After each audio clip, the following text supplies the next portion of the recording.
मेरा नाम लुबना नज़ीर है और मैं कश्मीर से हूँ। मैं गाज़ा में रहती हूँ और इस बार जो जंग शुरू हो गई उसकी वजह से मैंने इंडियन एम्बेसी से अपील किया यहाँ से निकलने के लिए।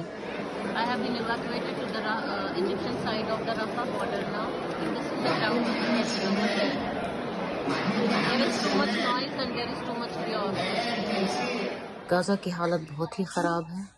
वहाँ न पानी है, न खाना है, न बिजली है, न कोई फ्यूल है।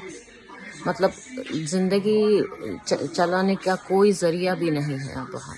गाज़ा एक छोटी सी जगह है जहाँ पे जो हर चीज़ के लिए डिपेंड करती है इजिप्शियन बॉर्डर पे। जब तक इजिप्शियन साइड से कोई सप्लाई नहीं आएगी गाज़ा, तब तक कुछ भी नहीं कर सकता।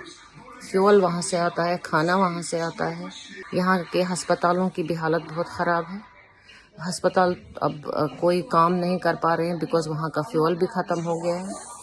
1 महीने पहले हमको इजरायली अथॉरिटी ने मोबाइल्स पे मैसेज दे दिया कि हमको निकलना है अपने घरों से जो नॉर्थ में है। मैं एक मंथ पहले निकली हूँ अपने घर को छोड़ के, और मैं अपनी सिस्टर इन लॉ के साथ रह रही थी राफा साइड में, जो बॉर्डर के बहुत ही नज़दीक है।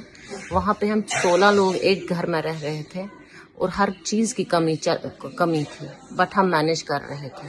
अब 1 मंथ के बाद अब हालात बहुत ही इम्पॉसिबल हो गई है।